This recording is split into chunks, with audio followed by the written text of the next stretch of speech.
Bismillahirrahmanirrahim. Assalamualaikum warahmatullahi wabarakatuh.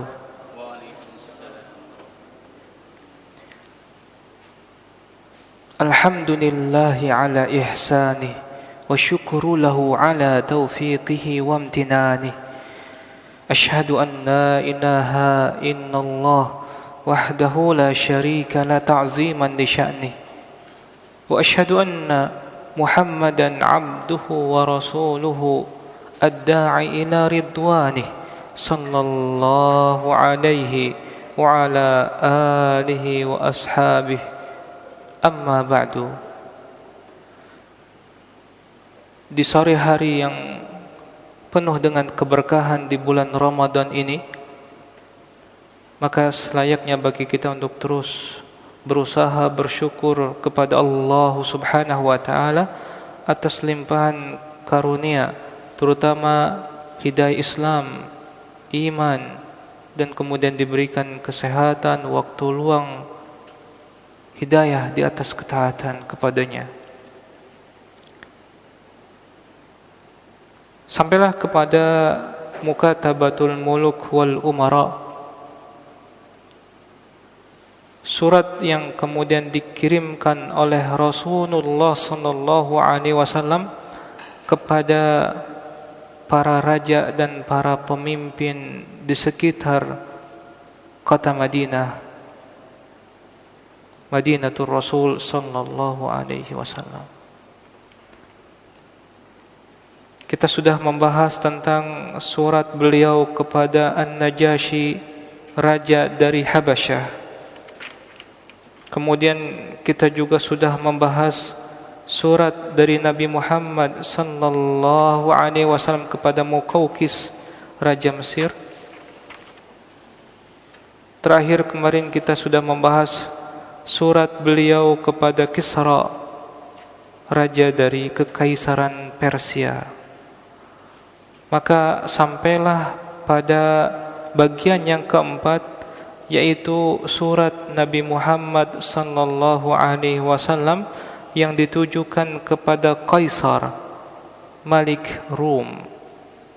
Kaisar gelar untuk Hirakal, raja atau Kaisar Rum, Romawi. Perlu diketahui kembali, diingat bahwa dari semua surat Nabi Muhammad sallallahu alaihi wasallam yang ditujukan kepada raja-raja dan para pemimpin, maka surat ini, yaitu surat kepada Kaisar, adalah surat yang paling sahih, surat yang paling otentik. Mengapa demikian? Maka jawabannya adalah ternyata surat ini diriwayatkan oleh Al-Bukhari dalam kitab sahihnya dari sahabat Abu Sufyan radhiyallahu anhu. Beliau sendiri sebagai pelaku dalam peristiwa tersebut. Maka dimulai dengan pernyataan oleh penulis Syekh Shafiyur Rahman Al-Mubarakfuri, Rawal Bukhari, Al-Bukhari meriwayatkan hadis yang panjang dan kemudian disebutkan secara singkat bahwa isi dari surat tersebut di awal pembahasan. Bismillahirrahmanirrahim. Min Muhammadin abdillahi wa rasulih ila Hirakla azimir Rum. Salamun ala man ittaba'al huda. Aslim taslam. Aslim yu'tikallahu ajraka marratain. Fa in tawallaita fa inna 'alaika ismal arisiyin.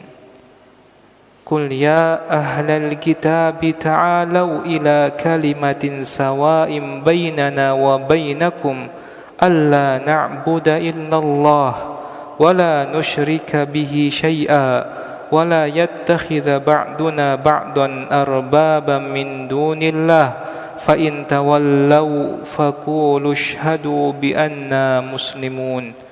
Demikian isi surat tersebut.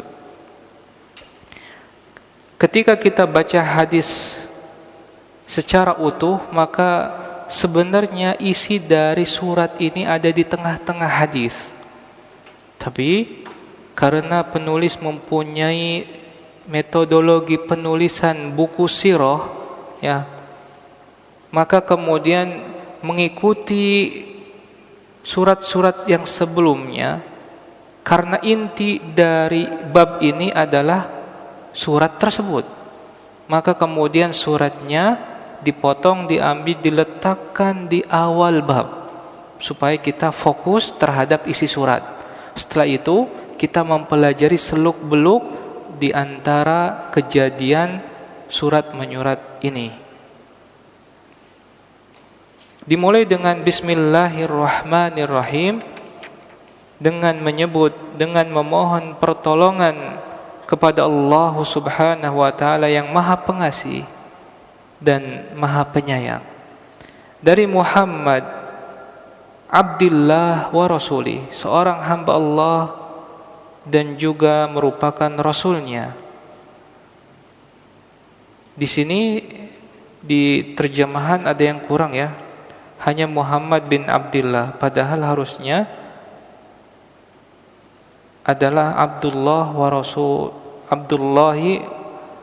wa Rasulihi, adalah dari seorang Muhammad yang merupakan hamba Allah, bukan putra dari Abdullah, dan merupakan juga adalah Rasulnya. Ini terjemahannya kurang bagus. Kepada Hirokla, ini secara bahasa Arab memanggilnya seperti itu, kemudian diterjemahkan kepada Heraklius, pemimpin Romawi. Salamun ala manittaba'al huda, kesejahteraan bagi siapapun yang mengikuti petunjuk. Aslim taslam, masuklah ke dalam Islam, niscaya engkau akan selamat. Selamat di dunia dan selamat di akhirat. Kemudian berikutnya, niscaya Allah akan melimpahkan pahala kepada engkau 2 kali lipat. Pahala ketika sebelumnya beragama Nasrani, setiap melakukan kebaikan Allah akan berikan itu pahala. Dan setelah masuk Islam itu akan menjadi pahala juga. Namun bila engkau berpaling, tidak menerima Islam, maka kamu atau Anda atau Tuhan akan menanggung dosa rakyat Arisiyin.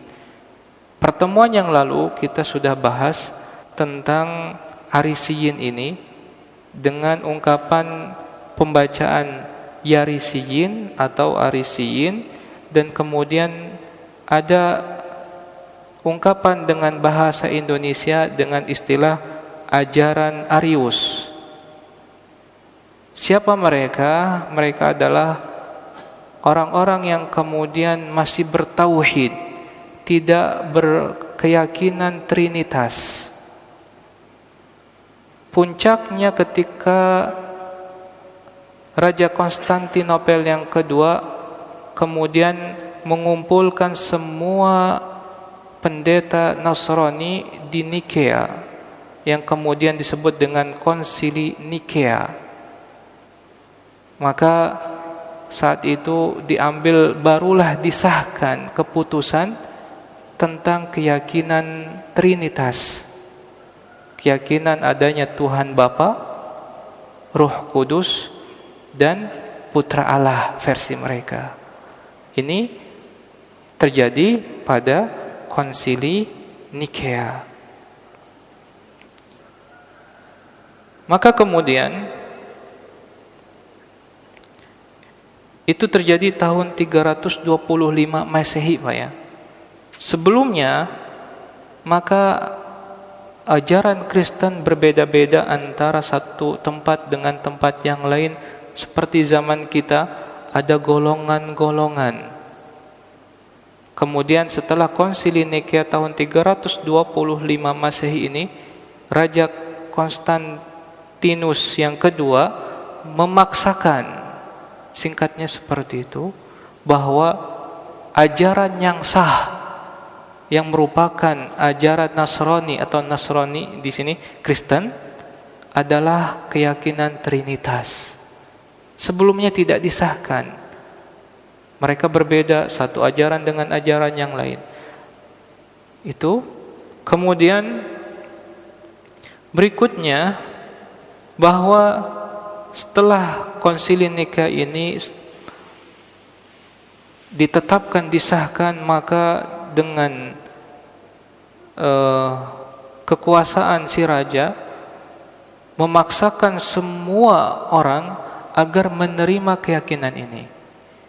Setelah itu orang-orang atau orang-orang yang mengikuti ajaran Arius atau Arisiyin ini, Arisiyun, kemudian menyebar, lari, karena kalau ketahuan mempunyai pemikiran tauhid, mengesahkan hanya Allah Subhanahu wa taala, mereka akan dibunuh. Ini yang kemudian kita tahu cerita tentang pendetanya kisah sahabat Salman Al-Farisi yang lari dari satu pendeta menuju pendeta yang lain, sampailah kemudian terdengar kabar tentang sudah waktunya datangnya tahun kemunculan Nabi Muhammad sallallahu alaihi wasallam, sehingga Salman Al-Farisi setelah berkeliling dari satu pendeta ke pendeta yang lain yang mereka ini menyembunyikan tauhid mereka, sampailah kemudian pergi menuju kota Madinah. Itu sudah kita bahas pada pertemuan yang lalu. Kita lanjutkan. Berikutnya, bahwa orang yang dipercaya untuk mengirim surat ini adalah seorang sahabat yang mulia, Dihyah bin Khalifah Al-Kalbi. Adalah seorang sahabat yang terkenal dengan kegantengannya. Diceritakan ketika beliau muda, kemudian keluar dari rumahnya, maka perempuan-perempuan atau gadis-gadis ini berusaha untuk mencuri pandang, ingin melihat seperti apa kegantengan dari sahabat Dihyah bin Khalifah Al-Kalbi ini. Dan dialah orang yang paling mirip dengan sesosok manusia yang merupakan perwujudan ya dari malaikat Jibril, purwarupa dari malaikat Jibril ketika beliau mendatangi Nabi Muhammad sallallahu alaihi wasallam yang kita kenal dengan hadis Jibril. Satu waktu tiba-tiba datang seorang laki-laki. Rambutnya sangat hitam, bajunya sangat putih, tapi enggak nampak sebagai penduduk kota Madinah, tapi juga tidak tampak setelah melakukan perjalanan safar yang jauh. Paling mirip ini adalah sahabat Dihyah Al-Kalbi. Tapi para sahabat juga yakin ini bukan sahabat Dihyah. Tapi di antara manusia ini yang paling mirip itu dengan Dihyah, karena saking gantengnya. Dan ternyata malaikat Jibril memilih untuk merupakan diri seperti seorang manusia yang paling mirip dengan sahabat Dihyah bin Khalifah Al-Kalbi radhiyallahu anhu ini. Itu sekilas. Ya, beliau kemudian mengikuti perang Uhud dan setelahnya, kemudian meninggal pada zaman kekhilafahan Muawiyah bin Abi Sufyan. Kemudian Nabi Muhammad SAW meminta Dihyah agar mengirim surat ini terlebih dahulu kepada pemimpin Busra. Ya, ingat di sini terjemahannya salah, bukan Basrah. Beda ya, Busra dengan Basra ini dua kota yang berbeda. Yaitu Al-Harith bin Abi Syamr Al-Ghassani.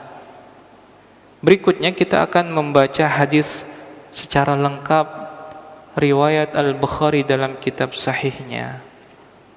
Dimulai dengan pendahuluan terlebih dahulu di sini.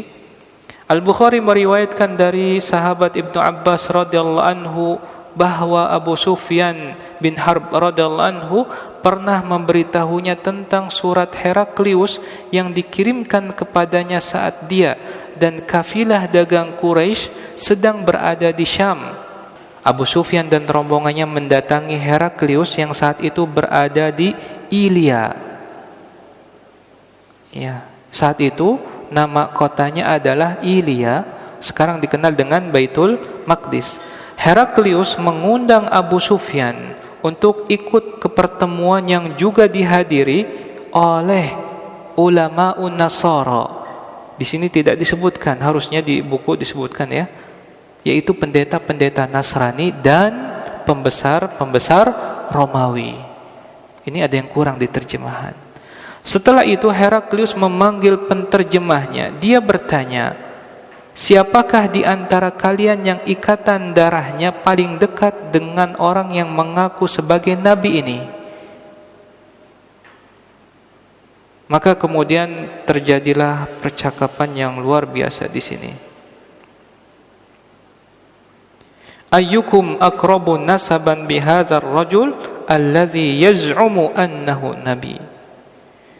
Faqala Abu Sufyan faqultu ana aqrabuhum nasaban. Maka kemudian Abu Sufyan menceritakan, saya menjawab dengan tegas, saya adalah orang yang paling dekat nasabnya dengan orang tersebut.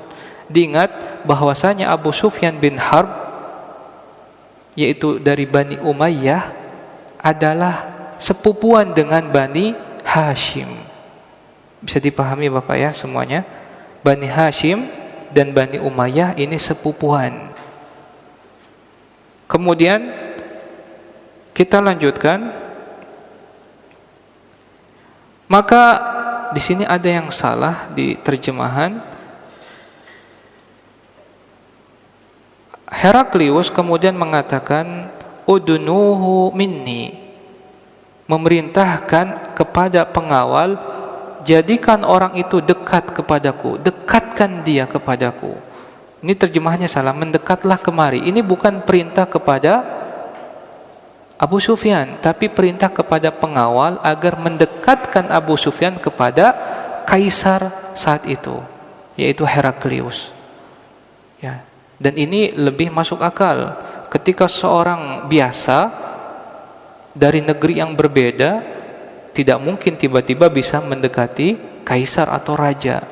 Ya, tapi pengawalnya yang kemudian mengawal, ya, menjadikan Abu Sufyan mendekat kepada Heraklius. Ini terjemahannya kurang bagus. Kemudian ada juga yang salah. Ya, di sini rekan-rekannya menyuruh Abu Sufyan untuk maju, ini salah. Ini beneran berbeda dengan teks bahasa Arab dan hadis yang diriwayatkan. Ya. Yang benar, Heraklius kemudian mengatakan wa qarribu ashabahu faj'aluhum 'inda dhahrihi.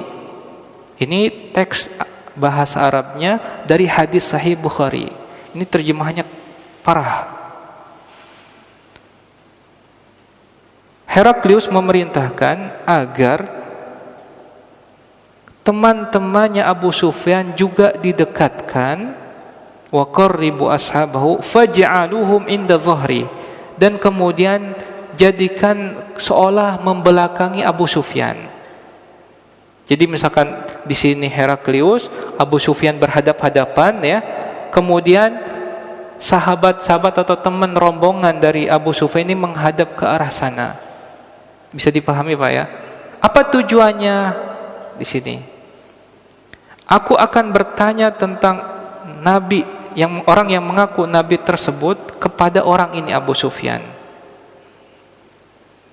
Inni sa'ilun hadza an hadzal rajul fa in kadzabani fakadzibu. Ini terjemahannya parah lagi. Kalau Abu Sufyan bohong, kalian yang di belakang harus membantah orang tersebut karena berbohong di depanku. Dan tentu resikonya berbohong di hadapan raja bisa langsung mati.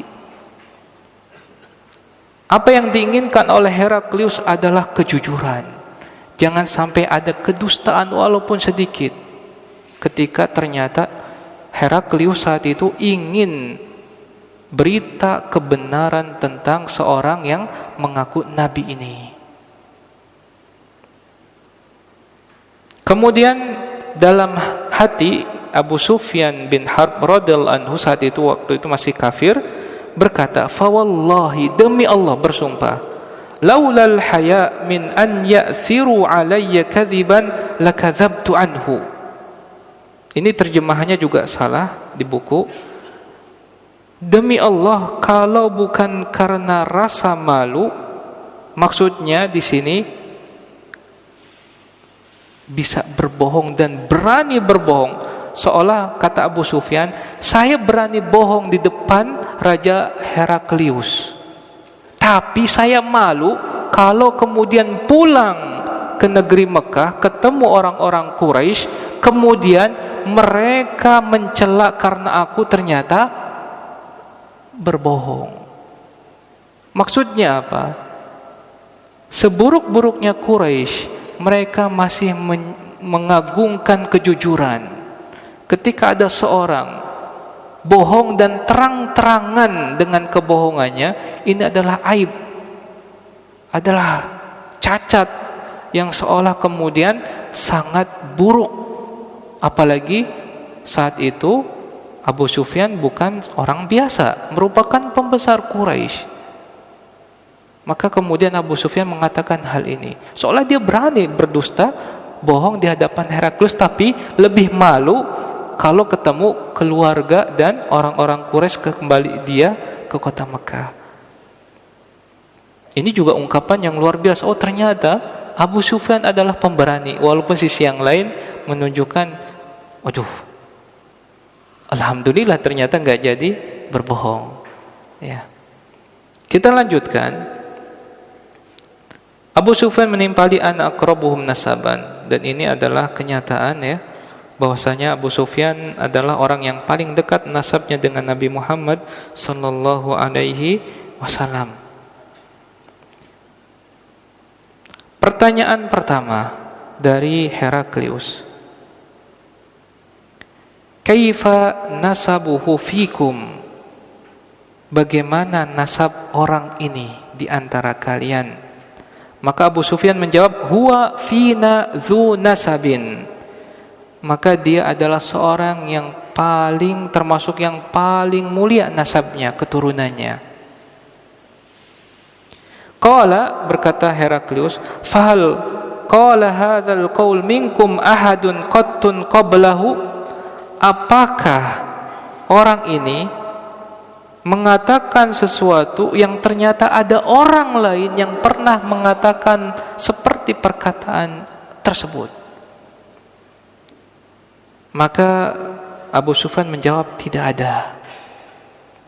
Dan memang setelah Nabi Ismail tidak ada nabi untuk orang Arab, tidak ada. Heraklius bertanya, fahal kana min abaihi min malik? Apakah di antara bapak, kakek dan generasi di atasnya adalah seorang raja? Maka aku menjawab, tidak. Betul, saat itu Abdul Muttalib adalah pembesar Quraisy, bahkan pemuka, ketuanya dari para pembesar Quraisy. Begitu pula Hashim, tapi bukan raja. Bisa dipahami ya, saat itu di Mekah tidak ada rajanya, hanya saja Abdul Muttalib atau sebelumnya Hashim adalah pemimpin dari pemuka-pemuka Quraisy. Berikutnya Heraklius bertanya, fa asyrafun nasi yattabi'unahu am du'afa'uhum? Apakah orang-orang yang mulia yang menjadi pengikut orang tersebut atau orang-orang yang lemah di antara mereka? Maka Abu Sufyan menjawab, bal du'afa'uhum, akan tetapi kebanyakan yang menjadi pengikut orang tersebut adalah orang-orang yang lemah. Heraklius bertanya, ayaziduna am yanqusun? Apakah pengikut-pengikut mereka ini terus bertambah atau malah berkurang? Abu Sufyan menjawab, qultu bal yazidun, akan tetapi terus bertambah terus. Heraklius bertanya, fahal yartaddu ahadun minhum sakhtatan lidinihi ba'da an yadkhula fihi? Apakah ada terjadi satu orang saja yang murtad dari agama atau ajaran orang tersebut, nabi tersebut, setelah masuk atau mengikuti ajarannya? Maka Abu Sufyan menjawab, tidak ada seorang pun. Heraklius bertanya, fahal kuntum tattahimunahu bil kadhib qabla an yaqul ma qal? Apakah kalian pernah sekali saja curiga, bukan kemudian mendapati, tapi hanya sekedar curiga aja, orang tersebut pernah berdusta, berbohong sebelumnya, sebelum mengaku sebagai nabi? Qultu, maka Abu Sufyan menjawab, tidak. Bahkan kami tidak pernah menduga atau menuduh orang tersebut berdusta, apalagi mendapatinya benar-benar berdusta. Heraklius bertanya, fahal yagdir? Apakah orang tersebut pernah berlaku khianat ketika melakukan perjanjian? Qultu, maka Abu Sufyan menjawab, la, tidak. Nah, di sini di buku ini juga terjemahnya jelek, hilang, enggak ada. Padahal di dalam hadisnya jelas, wa nahnu minhu fi muddatin la nadri ma huwa fa'ilun fiha. Potongan ini yang menunjukkan bahwa kata para ahli sejarah, ahli maghazi, ahli peperangan, potongan hadis ini yang menunjukkan surat yang dikirim kepada Heraklius terjadi setelah perjanjian Hudaybiyah. Karena ada kata-kata wa nahnu minhu fi muddatin. Saat itu kami sedang dalam masa perjanjian, yaitu perjanjian damai selama 10 tahun. Apa itu? Perjanjian sulhu Hudaybiyah. La nadri ma huwa fa'ilun fiha. Sempat kemudian terjadi di dalam diri Abu Sufyan, walakin nahnu fi muddah, dalam kata-kata ini yaitu ungkapan mungkin setelah perjanjian ini bisa jadi ada yang mengkhianati perjanjian tersebut, kami orang Quraisy atau pihaknya Muhammad. Karena saat itu Abu Sufyan belum masuk Islam. Kemudian qala wa hal tumkinni kalimatun udkhilu fiha syai'an ghairu hadhihi al-kalimah. Ya, tentang perkataan atau pertanyaan tadi dari Heraklius ketika bertanya apakah didapati orang ini pernah mengkhianati perjanjian, maka di sini Abu Sufyan juga tidak memungkinkan untuk berbohong, karena belum pernah terjadi Nabi Muhammad sallallahu alaihi wasallam yang kemudian pernah mengkhianati perjanjian. Maka tidak ada celah sedikit pun untuk memberikan satu cacat ketika diwawancarai oleh Heraklius ini. Walihadza qala walam ajid kalimatan antaqisuhu fiha ghairu hadhihi. Jadi dari semua pertanyaan Heraklius, maka Abu Sufyan hanya memberikan satu sisipan, bukan jawaban dari pertanyaan, yaitu ungkapan walakin nahnu fi muddah, akan tetapi kami sedang dalam masa perjanjian atau perjanjian Hudaybiyah di sini.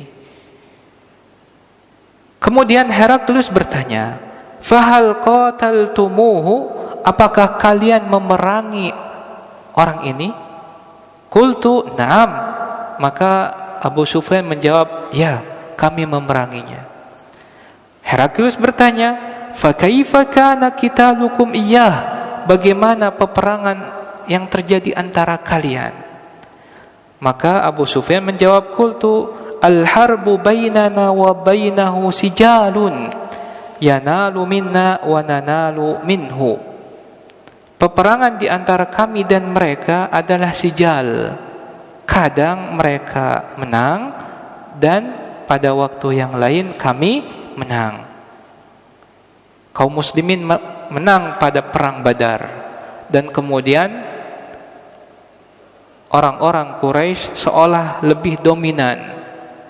Ya, kita sudah bahas mereka lebih dekat dengan kemenangan, tapi tidak mendapatkan kemenangan secara mutlak pada perang Uhud. Kemudian qala, bertanya Heraklius, "Madza ya'murukum?" Apa yang diajarkan atau perintah apa yang utama yang diajarkan oleh orang tersebut? Qultu, Abu Sufyan menjawab, yaqul, dia mengatakan, "U'budullaha wahdah." Sembahlah Allah satu-satunya saja sebagai Tuhan yang benar. Wala tusyriku bihi syai'a, dan janganlah kalian melakukan kesyirikan. Watruku ma yaqulu aba'ukum, dan tinggalkan perkataan-perkataan bapak kakek moyang yang tidak berdasar dengan kebenaran. Wa ya'muruna bis-shalah, dan dia memerintahkan kami untuk mengerjakan salat. Waz-zakah, zakat atau sedekah. Kemudian was-sidqi, dan kejujuran. Wal-afaf, dan menjaga kehormatan diri. Wassilah, dan menyambung tali silaturahim. Di terjemahan juga ini jelek, tidak ada kata-kata kejujuran. Ya, silahkan ditambahi. Dalam hadis, potongan hadis ini kita bisa mengambil beberapa faidah, bahwasanya Abu Sufyan yang saat itu masih kafir mengetahui inti dari ajaran Nabi Muhammad sallallahu alaihi wasallam, yaitu tauhid, agar menyembah, beribadah hanya kepada Allah Subhanahu wa taala dan menjauhi syirik. Kemudian jawaban berikutnya, agar meninggalkan ajaran-ajaran bapak kakek moyang yang tidak berdasar kebenaran, khurafat, takhayul, ya, maka agar ditinggalkan semua itu. Berikutnya, memerintahkan salat. Perhatikan, ini sederhana, tapi ini juga penting. Abu Sufyan tahu tentang ibadah yang bernama salat. Ya, dulu saya pernah jelaskan bahwa ketika sebelum hijrah, Nabi biasa sholat di sekitaran bangunan Ka'bah. Orang-orang Quraisy tahu apa yang dilakukan oleh Nabi Muhammad sallallahu alaihi wasallam dan para sahabatnya adalah sholat. Berarti ada sisa ajaran dari Nabi Ibrahim alaihissalam selain haji, yaitu sholat, juga dikenal sebagai ibadah. Haji, mereka tahu manasik haji, walaupun bergeser, ada perubahan, ada yang salahnya. Sholat juga mereka tahu, itu yang dilakukan adalah sholat. Kemudian zakat, mereka juga tahu, kenal istilah zakat. Ya, hanya saja bergeser. Mereka ada yang kemudian mengingkari kewajiban zakat. Kemudian wasidqi, kejujuran, wal afaf wassilah. Potongan berikutnya di sini penting. Berkata Heraklius kepada penterjemah, "Qul lahu," katakan, "Sa'altuka an nasabihi fadzakarta annahu fikum dzu nasab." Wahai penterjemah, jelaskan ke Abu Sufyan dan teman-temannya, saya bertanya tentang nasab orang ini sebab fakadzalika rusul, seperti itu keadaan semua rasul. Tub'atsu fi nasabi qaumiha. Pasti seorang rasul adalah memiliki nasab yang paling mulia. Berarti kalau ada seseorang yang mengaku nabi, nasabnya enggak jelas bapaknya, atau jelas bapaknya tapi katanya bapaknya itu dulu pendosa, pernah ketahuan mencuri, enggak mungkin ya sebagai seorang nabi. Bisa dipahami Bapak semuanya? Berikutnya, wasa'altuka hal qala ahadukum minkum hadzal qaul fadzakarta an la. Aku bertanya, apakah orang ini hanya mengulang pertanyaan sebelumnya? Ada orang mengajarkan ucapan ini dan hanya pengulangan. Ternyata kamu mengatakan tidak dijumpai seorang pun di antara kami mengatakan seperti itu.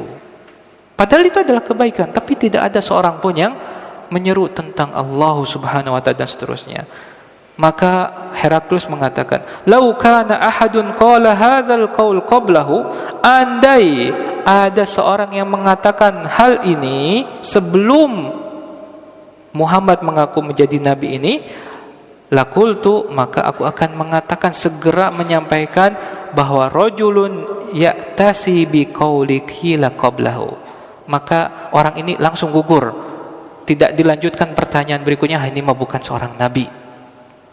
Lanjut. Wa sa'altuka hal kana min abaihi min malik fadzakarta an la. Aku bertanya, apakah ada di antara bapak kakeknya yang merupakan benaran seorang raja dari suatu bentuk kerajaan, dan kau mengatakan tidak? Qultu, maka aku mengatakan, falau kana min abaihi min malik, andai ada seorang di antara bapak atau kakek di atasnya adalah seorang raja, qultu rajulun yatlubu mulka abi. Bisa jadi ini kecurigaan, orang ini hanya ingin mengambil kekuasaan, mengembalikan kekuasaan yang dahulu dimiliki oleh bapak atau kakeknya yang pernah menjadi seorang raja. Wa sa'altuka hal kuntum tattahimunahu bil kadzib qabla an yaqul ma qal. Apakah kalian pernah hanya sekedar menuduh, bukan mendapati? Ingat ya, apakah kalian pernah menuduh orang ini melakukan kedustaan? Dan kalian jawab tidak pernah. Fadzakarta anta faqad a'rif annahu lam yakun liyadharul kadzib 'alan nasi wa yakdziba 'ala Allah. Ini ungkapan yang penting juga. Maka aku sungguh mengetahui dengan jawaban itu, ketika dia tidak berani berdusta kepada manusia, maka tidak mungkin orang ini berani berdusta atas nama Allah Subhanahu wa ta'ala. Ini kaidah yang sangat penting. Kita ingat juga di dalam surat Al-Jin, Allah Subhanahu wa ta'ala berfirman, wa anna dhananna allan taqulal insu wal jinnu 'alallahi kadziba. Ini jin yang mengatakannya. Kami sungguh tidak menyangka ada manusia, ada jin yang berani berdusta, berkata bohong atas nama Allah Subhanahu wa ta'ala. Karena jelas Allah Subhanahu wa ta'ala adalah zat yang maha perkasa, yang menguasai semua alam semesta, yang siksaannya sangat pedih, yang sangat mampu untuk menimpakan azab. Tapi ternyata ada yang berani melakukan kedustaan. Nah, di sini ya kata Heraklius, kalau orang ini tidak berdusta kepada manusia, tidak berani berdusta kepada manusia, maka apalagi berdusta kepada Allah Subhanahu wa ta'ala. Min babil aula, lebih takut dengan azab yang akan ditimpakan oleh Allah Subhanahu wa ta'ala andai berani melakukan kedustaan. Bisa dipahami sampai sini Pak ya? Ini juga berarti jadi kaidah buat kita. Andai seorang kita pernah dapati dia bohong, maka sungguh tidak layak untuk dijadikan panutan sebagai guru, apalagi sebagai seorang ustadz, ulama. Kalau dia berani berdusta kepada kita hanya tentang dunia manusia, apalagi kemudian ternyata dia juga berani bisa berdusta atas nama Allah Subhanahu wa ta'ala. Itu diantara kaidahnya. Berikutnya, wasaltuka asyrafun nasi ittaba'u am du'afa'uhum, maka kemudian apakah asyrafun nas, orang-orang yang mempunyai nasab mulia, bangsawan yang menjadi pengikut orang tersebut, atau kebanyakannya adalah orang-orang lemah? Maka engkau menjawab du'afa'uhum ittaba'u, maka ternyata pengikutnya adalah orang-orang yang lemah. Maka kata Heraklius, wahum atba'ur rusul, seperti itulah pengikut para rasul sebelum-sebelumnya. Di sini juga kita mendapati faidah, memang seperti itu raja. Para raja mereka belajar sejarah agar kemudian mengambil manfaat dari sejarah tersebut dan kemudian terhindar dari bahaya yang terjadi pada umat-umat sebelumnya. Jangan sampai terulang kebinasaan, musibah yang menimpa orang terdahulu sehingga terjadi kepada kerajaan tersebut. Ini kemudian wasa'altuka ayaziduna am yankusun, apakah pengikutnya bertambah ataukah berkurang? Engkau menjawab, tapi mereka bertambah. Wa kadzalika amrul iman hatta yatim, seperti itulah keadaan keimanan, yaitu terus bertambah. Ketika seorang mengenal iman, maka dia semakin yakin. Ketika ada orang lain akhirnya kemudian diberitahukan, didakwahkan tentang iman ini, dia tertarik dan akhirnya kemudian semakin bertambah pengikut Nabi Muhammad sallallahu alaihi wasallam. Karena hati yang baik akan mencintai keimanan. Walakinnallaha habbaba ilaikumul iman wa zayyanahu fi qulubikum. Allah Subhanahu wa taala berfirman, Allah yang menjadikan kita mencintai keimanan dan kemudian Allah hiasi dalam hati. Wa sa'altuka ayartaddu ahadun sakhtatan lidinihi ba'da an yadkhula fih, apakah terjadi seorang yang kemudian murtad tapi benci dengan ajaran tersebut setelah dia masuk ke dalam agama orang ini? Fazakarta an la, kamu menjawab tidak terjadi. Wa kadzalikal iman hina tukhalitu basyashatil qulub, seperti itulah keadaan iman ketika sampai kepada hati. Hina tukhalitu basyashatuhu al-qulub, seperti itu. Berikutnya, wasa'altuka hal yagdir fadzakarta an la, aku bertanya apakah dijumpa dia pernah berkhianat setelah melakukan satu perjanjian, dan kau menjawab tidak. Wa kadzalika rusul la taqdir, begitu pula para rasul, mereka tidak mungkin, tidak dikenal satu kali pun melakukan pengkhianatan terhadap satu perjanjian. Wa sa'altuka bima ya'murukum, aku bertanya apa yang diperintahkan dia kepada kalian? Fadzakarta annahu ya'murukum an ta'budullaha wa la tusyriku bihi syai'a, dia menyeru kalian agar menyembah Allah dan tidak melakukan kesyirikan. Wa yanhaakum an ibadatil authan, ini ungkapannya ini, perhatikan juga, penting. Abu Sufyan menjawab agar menjauhi kesyirikan, tapi ditafsirkan oleh Heraklius wa yanhaakum an ibadatil authan, yaitu melarang kalian dari menyembah berhala. Berarti ini juga menunjukkan Heraklius paham tentang ajaran tauhid ini. Padahal tadi saya mengatakan tentang Konsili Nikea yang terjadi sekitaran 300-an tahun sebelumnya. Berarti Heraklius paham apa yang terjadi pada Konsili Nikea dan tentang akidah keyakinan Trinitas ini. Sebenarnya diragukan apakah benar Trinitas merupakan inti ajaran dari Yesus yang diyakini oleh orang-orang Nasrani saat itu.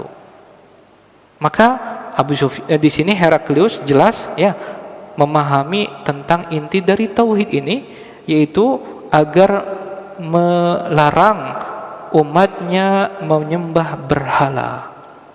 Wa ya'murukum bis-sholati was-sidqi wal afaf.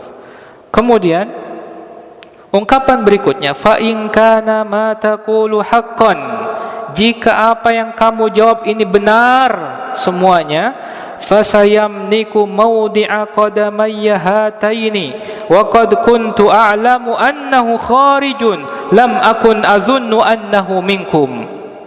Kata Heraklius, jika apa yang kamu yang katakan jawab adalah benar, maka orang tersebut yamliku mawdi'a qadamayya hatain, niscaya kekuasaannya akan sampai kepada tanah yang aku injak saat ini, yaitu Baitul Maqdis. Wa qad kuntu, dan aku sudah beneran tahu, a'lam annahu kharijun, benar akan muncul keluar zaman tentang seorang nabi yang mengaku sebagai seorang nabi. Lam akun azunnu annahu minkum, tapi aku sungguh tidak menyangka jika ternyata nabi tersebut muncul dari kalangan Arab, dari kalangan kalian. Ungkapan berikutnya ini juga tidak kalah penting. Falau anni a'lamu anni akhlusu ilaihi latajashamtu liqa'ahu walau kuntu indahu laghasaltu an qadamai. Di halaman 636, andaikan aku bisa bebas untuk kemudian pergi bertemu dengan orang tersebut, walau kuntu indahu, dan andai bahkan benar-benar bisa bertemu langsung, la ghasaltu an qadami, maka niscaya aku akan cuci kedua kaki orang tersebut untuk memuliakan bahwa benar dia adalah seorang nabi. Karena jelas secara sejarah ya, ada sejarah tentang Nabi Daud, Nabi Sulaiman yang luar biasa di Baitul Maqdis tersebut. Ya, tentang peperangan Nabi Daud atau sebelumnya Talut, ya, yang luar biasa. Maka kemudian jelas andai Heraklius kemudian memaksa perang kepada nabi dan pengikutnya ini, resikonya adalah kekalahan. Sebagaimana yang terjadi dalam sejarah ya di Baitul Maqdis tersebut. Berikutnya,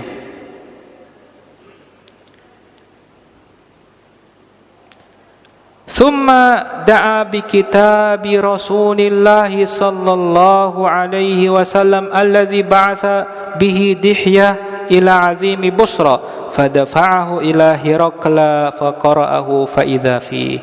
Maka di sini setelah kejadian yang panjang tadi, Heraklius meminta agar didatangkan surat yang dikirim oleh Rasulullah sallallahu alaihi wasallam melalui sahabat Dihya bin Khalifah al-Kalbi. Kemudian Heraklius meminta agar surat ini dibacakan di depan Abu Sufyan dan rombongan kafilah dagang Quraisy dan di depan para pendeta Nasrani dan pembesar-pembesar Romawi. Ya, tadi suratnya sudah kita baca. Kemudian setelah selesai dibaca surat tadi yang di awal, maka Abu Sufyan berkata, "Falamma qala ma qala wa faragha min qiraatil kitab." Setelah dibaca kitab tersebut, selesai surat tersebut dibaca, kathura indahu sukhab wartafa'atil aswatu wa ukhrijna. Maka kusak-kusuk berisik yang terjadi di dalam ruangan aula kerajaan tersebut. As-sakhab seperti suara hewan keledai yang saking banyaknya kemudian saling teriak-teriakan. Kemudian wa ukhrijna, ketika suara tersebut semakin tinggi, di sini terjemahannya juga salah lagi ya. Di buku terjemahannya salah. Kami dibawa keluar.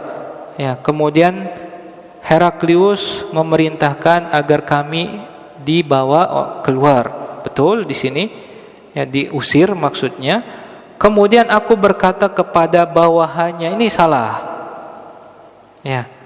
Fakultu li ashabi, ketika Abu Sufyan bin Harb radhiyallahu anhu dan para teman-temannya, rombongan kafilah dagang Quraisy ini diperintahkan keluar, maka Abu Sufyan bilang ke teman-temannya. Nah, ini terjemahannya salah. Apa yang dikatakan? Hina ukhrijna laqad amira Amr bin Abi Kabsyah innahu yakhafuhu maliku Banil Asfar. Sungguh perkara dari Ibnu Abi Kabsyah adalah menjadi besar, bahkan membuat takut Heraklius, kaisar dari kerajaan Romawi saat itu. Ungkapan Ibnu Abi Kabsyah, maka di sini di buku terjemahan tidak ditulis juga dilewat ya. Perlu kita ketahui bahwa Wahab, yaitu kakek Nabi SAW dari ibu, kita tahu ibunda dari Nabi Muhammad SAW adalah Aminah bintu Wahab. Nah, kemudian Wahab ini mempunyai jalur nasab dari pihak ibu kepada orang yang tinggal di kota Madinah itu dulu. Kemudian ternyata orang tersebut bernama Abu Kabsyah, seorang musyrik. Fadzahaba ila Syam, dan di antara cerita tentang Abu Kabsyah ini, pernah dia pergi menuju Syam dan kemudian beragama Kristen. Maka ketika Nabi Muhammad SAW mendakwahkan Islam di kota Mekah, orang-orang Quraisy menyerupakan Nabi Muhammad SAW seolah mengajarkan, memang ada kemiripan dengan ajaran Kristen. Maka sering diantara ejekan Abu Jahal ya dan selainnya, yaitu ungkapan Ibnu Abi Kabsyah seperti itu.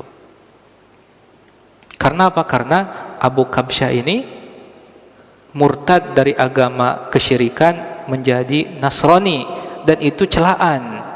Ya, jadi kalau ada orang Arab kemudian di kota Mekah nih, orang Quraisy pindah agama dari yang mereka tahu itu saat itu, walaupun mereka juga nggak bilang agama Ibrahim gitu ya, mereka kemudian mengatakan kalau pindah ke agama Kristen itu adalah celaan, aib. Maka di antara bentuk ejekan kepada Nabi Muhammad sallallahu alaihi wasallam sering mencaci dengan ungkapan panggilan Ibnu Abi Kabsyah. Itu singkatnya. Kemudian Abu Sufyan berkata, "Fama ziltu mukinan annahu sayazharu hatta adkhalallahu alayya al-Islam." Maka kata Abu Sufyan mengatakan, setelah kejadian itu saya semakin yakin bahwa perkara Muhammad ini sayazhar, akan benar-benar tampak benar sebagai seorang nabi, hingga kemudian Allah memasukkan Islam ke dalam hatinya Abu Sufyan dan akhirnya beliau masuk Islam. Berikutnya ada masih beberapa potongan. Kita lanjutkan sedikit insyaallah. Wa kana ibn Nazur sahibu Ilya wa Hirakal sukufan ala nasara Syam yuhaddithu anna Hirakal hina qadima Ilya asbaha yawman khabithan nafas faqala ba'du batariqatihi qad istankarna hayataka. Maka diceritakan bahwasanya ketika Heraklius mendatangi Ilya atau Baitul Maqdis, maka kata orang-orang yang ada di dekat Heraklius seolah melihat keadaan Heraklius itu dalam keadaan yang buruk. Apa gerangan sebabnya? Qala Ibn Nazur, wa kana Herakl jazzaan. Dahulu Heraklius selain seorang raja juga mempunyai keahlian membaca ilmu perbintangan. Yanzuru fin nujum faqala lahum hina sa'aluh. Sebelum ini ceritanya, sebelum bertemunya dengan Abu Sufyan, kata Ibnu Nazur, Heraklius berkata kepada kami, inni ra'aitul lailah, pada malam ini, malam tadi maksudnya, hina nazartu fin nujum, maka ketika aku melihat bintang, inna malikal khitan qad zahara, sungguh rajanya orang yang dikhitan telah nampak. Kemudian Heraklius bertanya kepada Ibnu Nazur tadi, faman yakhtatinu min hadhil ummah, siapakah yang melakukan khitan di antara umat ini? Maka mereka menjawab, laisa yakhtatinu illa yahud, tidaklah khitan kecuali orang Yahudi doang. Fala yuhimmanaka sya'nuhum, maka tidak perlu membuat engkau merasa buruk, ya santai aja. Kalau masih penasaran, waktub ila madayini mulkika, kalau masih membuat engkau gelisah, perintahkan kepada raja-raja dari sekitar wilayah kekaisaran Romawi ini, fayaktulu man fihim minal yahud, niscaya mereka akan membunuh semua orang Yahudi yang berada di kerajaan mereka, di daerah wilayah kekuasaan mereka. Fabainama hum ala amrihim, dan ketika sedang pada kondisi seperti itu, utiya Hiraklu birojulin, maka saat itu didatangkan seorang, yaitu Malik Ghassan, yaitu raja dari wilayah Ghassan, yukhbiru an khabari Rasulullah sallallahu alaihi wasallam, maka mengatakan adanya tentang kabar kedatangan seorang yang mengaku nabi, dan di antara mereka ada orang Arab yang bernama Adi bin Hatim. Maka falamma istakhbarahu Hiraklu qala idhabu, pergilah. Ketika Herakl mendapat kabar tersebut, memerintahkan pengawalnya pergi. Fanzuru amukhtatinun huwa amla, coba cek Adi bin Hatim ini khitan atau enggak. Kemudian disingkap auratnya, ya.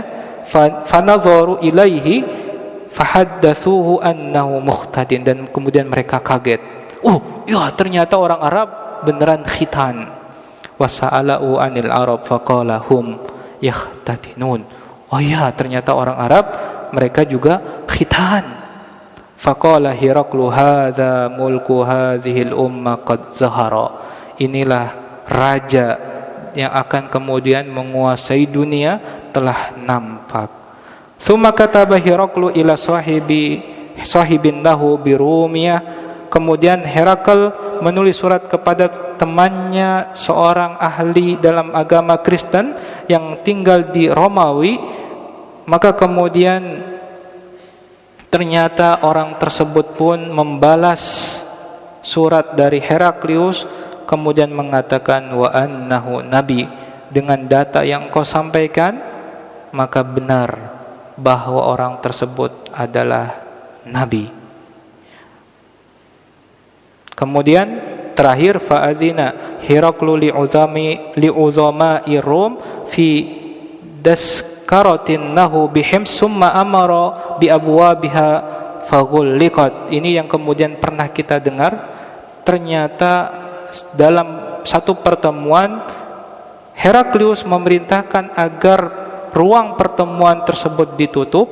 Summa ittala'a faqal, kemudian dia mengatakan kepada semua yang hadir dari pendeta Nasrani dan pembesar-pembesar Romawi, ya ma'syar Rum, wahai pembesar atau semua rakyat Romawi, hal lakum fil falahi wa rusyd, apakah kalian berada pada keberuntungan, kesejahteraan dan kemudian merasakan di atas kebenaran? Wa an yathbuta mulkukum, apakah kalian ingin agar kerajaan ini tegak terus langgeng selamanya? Fatubayi'u hadzan nabi, tapi kata-kata terakhirnya, tapi kemudian kalian harus membaiat, mengakui kenabian orang ini. Fahasu haisata humril wahsyi ilal abwab, maka kemudian semuanya ramai, bahkan berlomba-lomba menuju pintu untuk keluar, ya, karena ucapan dari Heraklius tadi. Fawajaduha qad ghuliqat, dan ternyata didapati pintu telah ditutup.